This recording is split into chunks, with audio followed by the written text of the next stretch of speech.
Well, I can't believe it, but I actually have a YouTube channel now. I never thought that would happen, but here I am.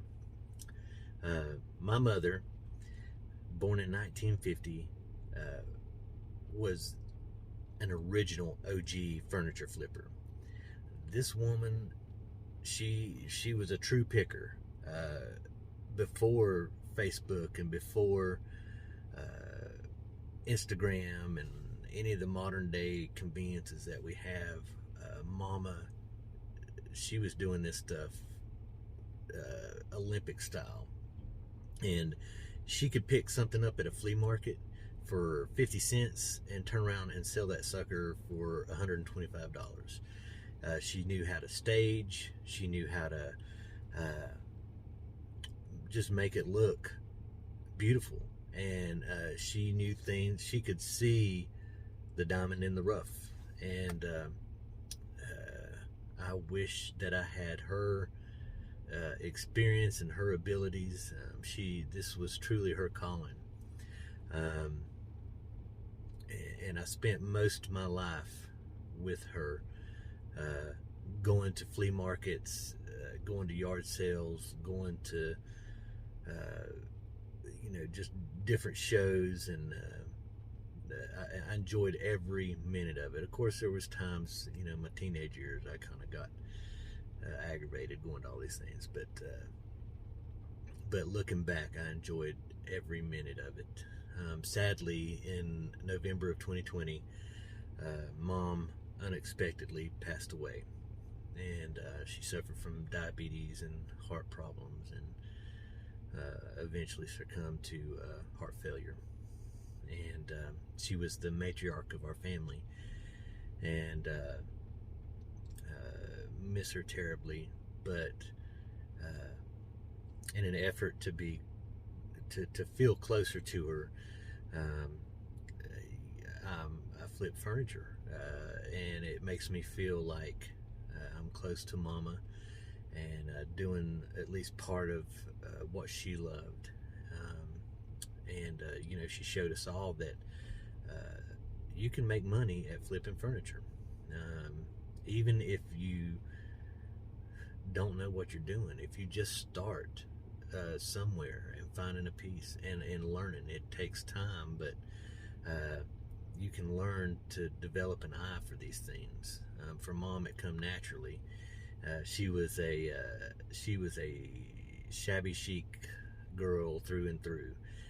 Before shabby chic was made popular.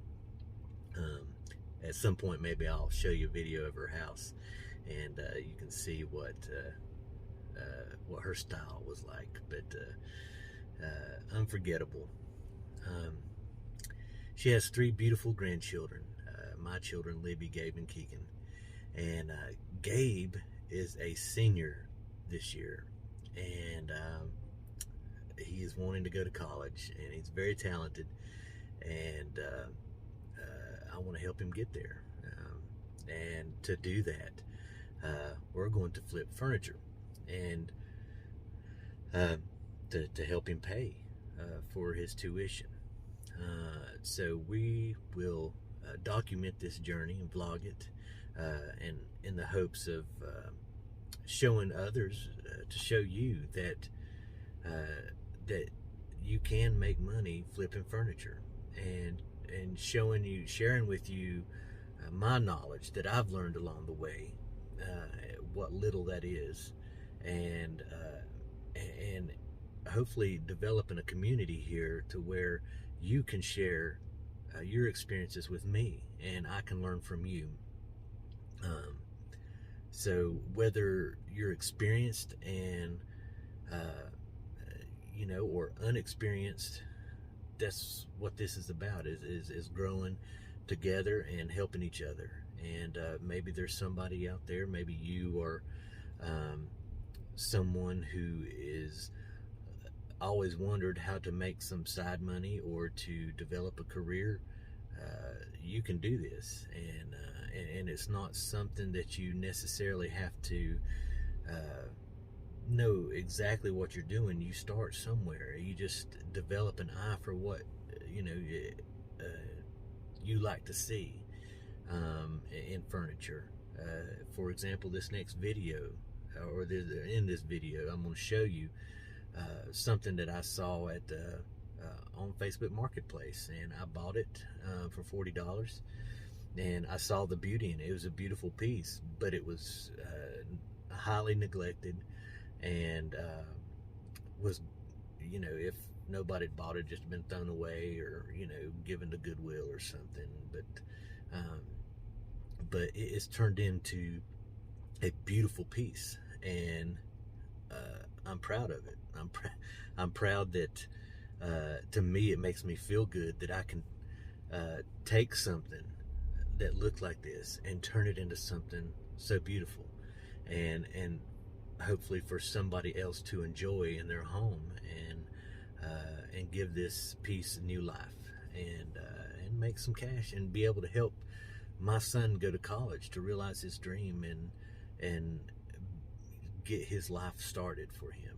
And he's a hard worker, and I want to be able, as his father, to be able to give something to him to help him in that journey. And so without further ado, here is the video for the dresser credenza buffet, whatever you want to call it. And make sure to hit that like button and subscribe so that you can follow with us and see new videos and learn and help me learn, and just follow our journey. And make sure you share it so others can come in and join this community and be a part of this. And I appreciate you watching this, and hope you enjoy.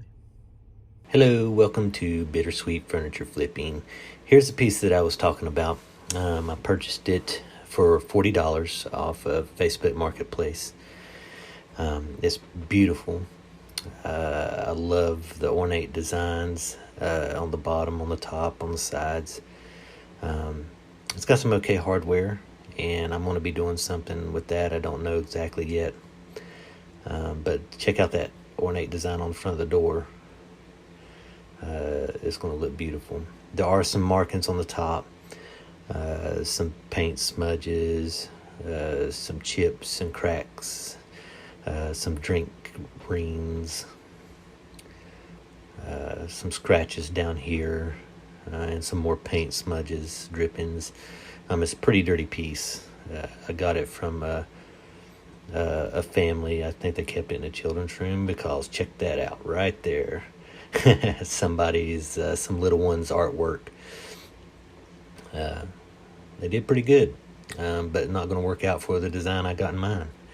I don't know exactly what I'm going to do. I'm going to sand or paint.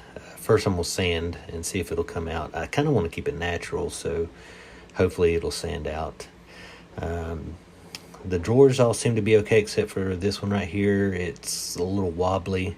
I can't really tell from the video, but it's not staying in. Later I checked, there's a screw that was loose underneath on the track. Just tightened it in and fixed it, and that did pretty good. But overall, not a bad piece for $40. You can't beat that. That's the back of it. It is a Ashley Furniture piece. So it's not old, it's not an antique, but it's beautiful. I love the shape of it. So I sanded the top. I'm using the Ryobi Orbital sander, and you can, if you're just starting out, you can use, like I did, I started out with a palm sander. But this Orbital sander really does well, and it goes a lot quicker than using the palm sander. But again, you've got to work your way up. I always try to go in the direction of the grain of wood, the same direction, and sometimes it doesn't work out, so I have to kind of go back and forth to get those tough spots. But especially if you're using a palm sander. The Orbital sander, this is a random orbital sander, so it goes around, but then it also orbits back and forth, so that in different directions, and it helps minimize the scuffs that you might put in the top.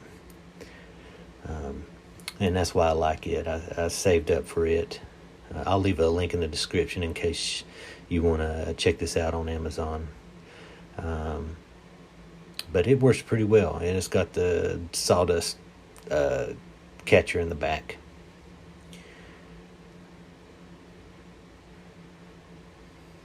But as you can see, it's beautiful piece of wood. It's going to look good. There are those watermarks that are still left in the top. I got most everything else. I'm going to have to come back and resand that right there and get that taken care of. But once those are out, this is going to look beautiful. I'm going to stain the top because I want to keep it, although I know I'm going to paint it, but I want to keep it as natural as possible. So when I paint, I like to scuff the drawers up, and that's what I'm doing right here. I'm using the palm sander, and I'm not trying to take down the finish or go into the wood. I'm just wanting to put a light scuff on there so the paint has something to adhere to. It is so important to the quality and durability of your piece to do this. And if you're redoing pieces and you're wanting to sell them for hire, take the time to make it right, and it'll be worth it in the end. You want to make sure that people appreciate you and that the word of mouth spreads that you do a good job. But again, don't take that as you've got to be an expert at this field. You can start out. If you've never done this before, you can do this. Believe me, I've never done stuff like this, and just started out and doing it. You just have to do it. You might take a piece or two to practice on. That's what I did. I took some nightstands and I practiced on those, and just kind of honed in my skills. And right here I'm sanding the edge. The edge is getting in. Right here is where we go to the little one's artwork, and I'm hoping that I can get this out. Like I said, I want to try and keep the drawers natural. I don't want to, or the inside of the drawers at least, and I don't want to paint them, but it looks as though, as I'm sanding, it's just not going to work out. Well, I don't know what they use, if it's crayon, if it's marker, but it's just not sanding. So I guess we'll have to come up with a different plan for that, and I'll figure that out a little later. I may stain it. I just don't know yet. We'll see. So I flipped it over. I'm going to take the legs off. Originally, I was going to sand these and have it be part of the natural part of the bottom, because I'm going to leave the bottom natural as well, or stained. And but I decided, with all those crevices in there, and for time's sake, I would just go ahead. Oh, there's my little friend. I forgot about him. He was hanging out with me. But I just wanted to, make it look good, but do it in a time-saving way. So I decided to go ahead and paint the legs here. But before I paint, I'm going to sand the bottom. Just going to go around. You got to be careful when you're sanding.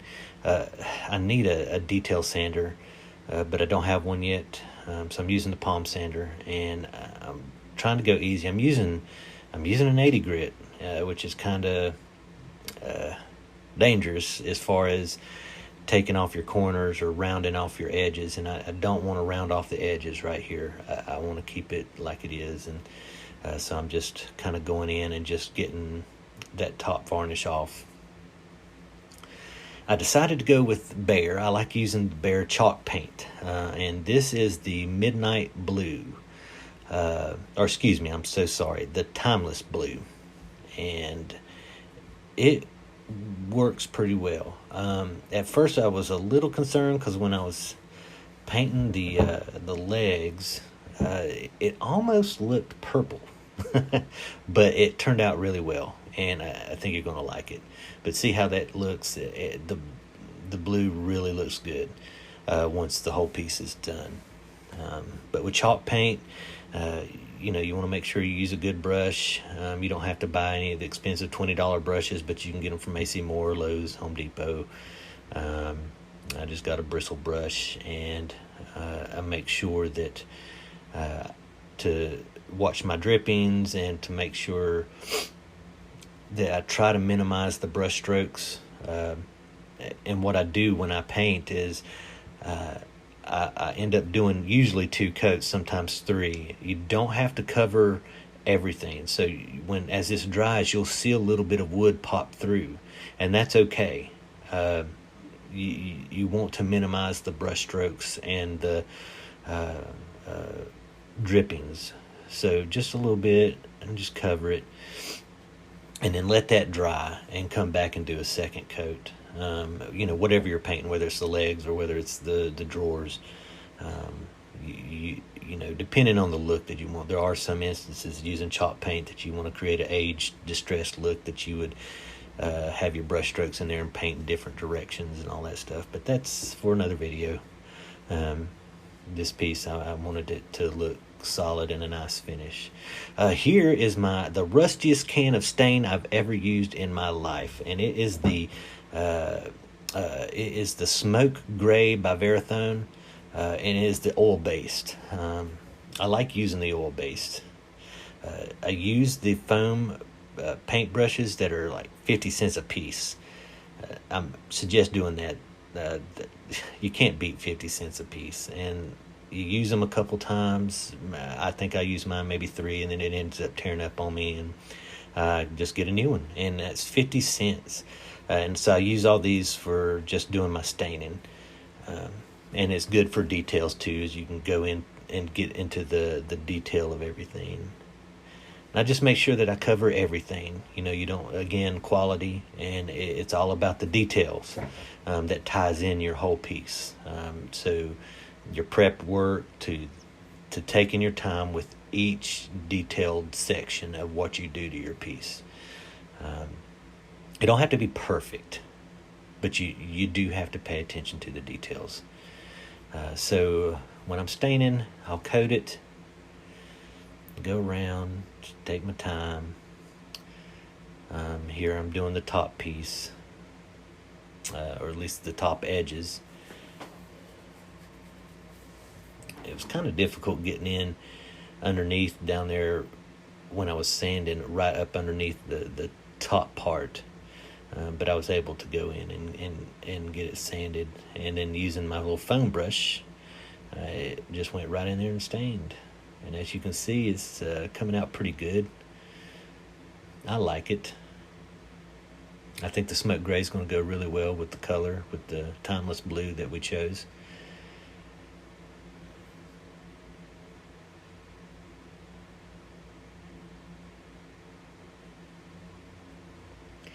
So I usually wait about 15 minutes, then I just take me a dry cloth and I wipe off. Just gentle, don't scrub, just do a stroke and wipe. If you don't like that, the color, if you want it to be darker, you can go back and put a second coat on. I've done that several times, but using this Varathane oil-based, it usually does the job for me, especially with this smoke gray. Now for the top.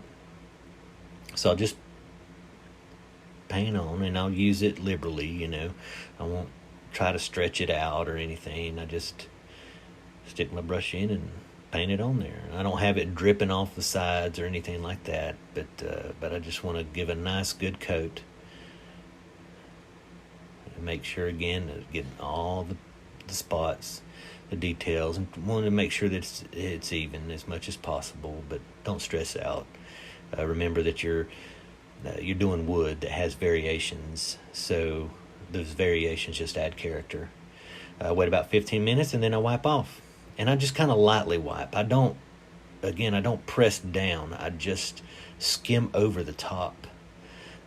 especially when you've got pretty wood like this. It leaves nice strokes in, and you've got darker and lighter spots, and it just makes it look so high-end. There's Abby, my girl Abby. So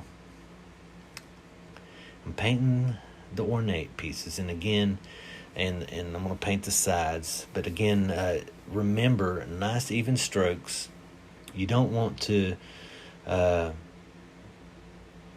glob it on there, and it's okay to have some wood showing through, and just making sure that you're not leaving the drips and big brush strokes in.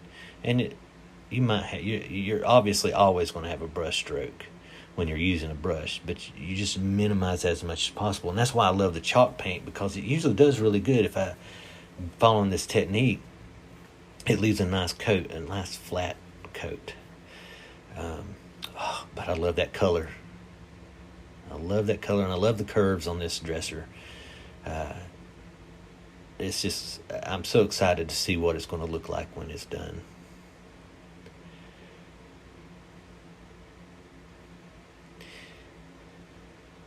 I was outside this day, and it was getting ready to rain. I was pretty sure it was going to rain on me. You can see my son taking out the garbage back there in the background.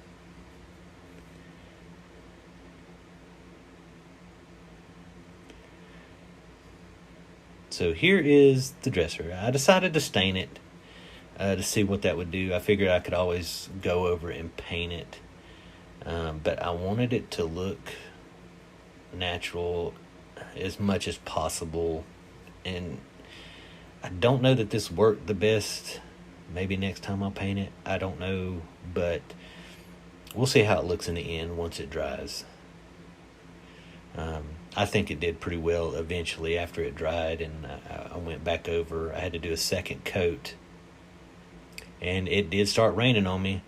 So we brought the dresser in, and I'm going to finish up painting here. Nice even strokes, making sure that I get all my details. Don't want to leave anything undone.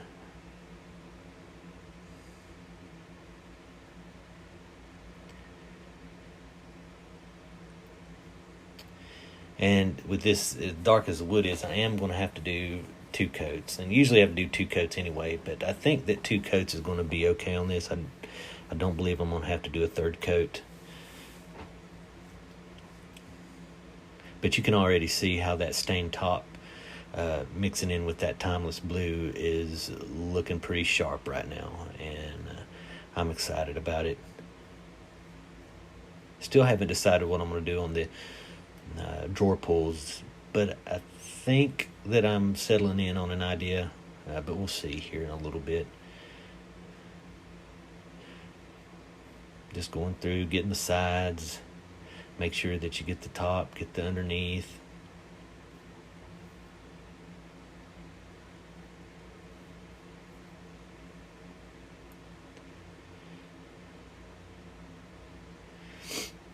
And I used Varathane polyurethane to put a top coat on the top piece. I want to protect the stain, and most likely somebody will use this for a TV cabinet or something, or whatever they sit up there. I want to protect it. So I just cover up. I'm using the 3-time sticker polyurethane, and it's self-leveling, and I just coat it on there. I make sure that I'd put it on there liberally, but again, I'd make sure it's not like dripping off the sides. Put a nice coating, and then I go from side to side to make sure that to try and minimize as many brush strokes as possible, because I want it to be nice and flat. And although it is self-leveling, you still want to prevent any brush strokes that might pop through. And I also suggest check and make sure you didn't leave any bristles that have popped out of the paintbrush. That's happened to me. Here I'm going to wax it, and I'm using the Behr clear wax. I love this stuff. It works really well, and it adds such a nice, it just makes the color deeper, and I really enjoy using this stuff. And it has a nice smell. It's not, there's some better smelling stuff out there. I know Dixie Belle has some that smells really nice, but this smells okay, and it applies really easily. So I just take my rag and get some on the rag, and I wipe on. I'll go around all my edges, and this protects your piece. Make sure it's all nice and coated. The wax, I was reading the directions, and they say that the wax takes, you want to put on your coating, and then give it about 24 to 48 hours for it to cure before handling or touching. And what this does is creates a nice top coat that protects the paint and the finish, and just adds to the quality and the durability of your piece. And again, remember that we're going for quality and durability here, and we want to make sure that we're producing some top-notch pieces here. And I'm going to do something with that ornate design right there, but I'm going to go ahead and put wax over it. I've decided I'm going to use gold gilding wax on that, and so I'm going to go ahead and put wax on it anyway. And it just helps the gilding wax to go over nicely, and then I'll recoat it with the Behr clear wax to protect it. And I just made sure that I went over every inch of this that I've painted, and give it a good coat.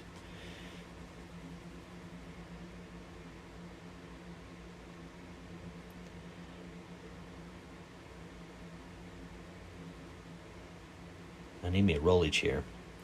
Okay, so here I am putting on the legs, and I'm excited. They do look good.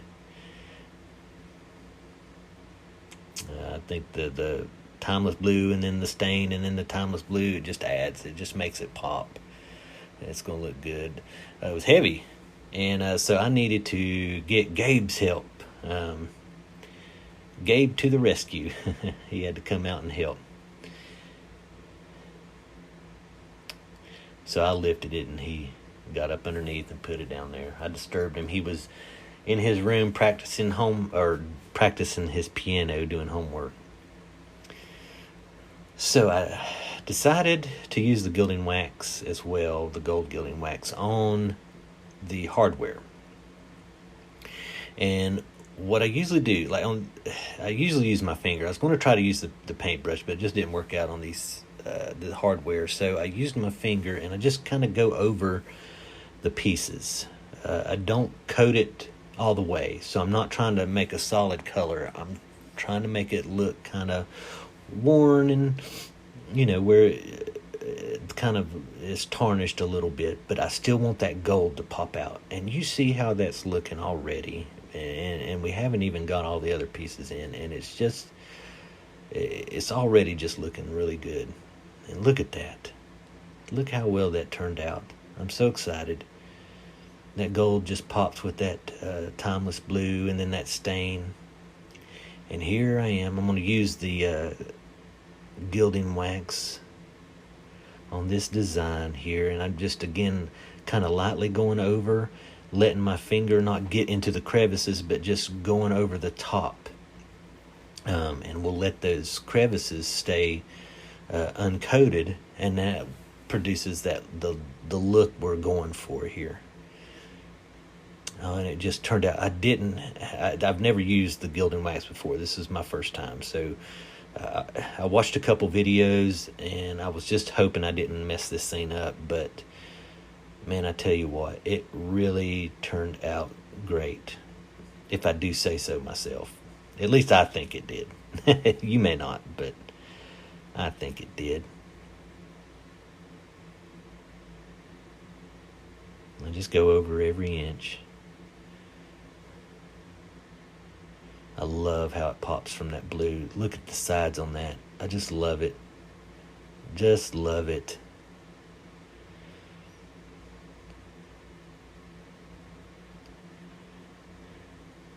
beautiful. I hope you enjoyed. Remember to subscribe and like, share this video, and come back and see us for our next one. I hope you have a great day.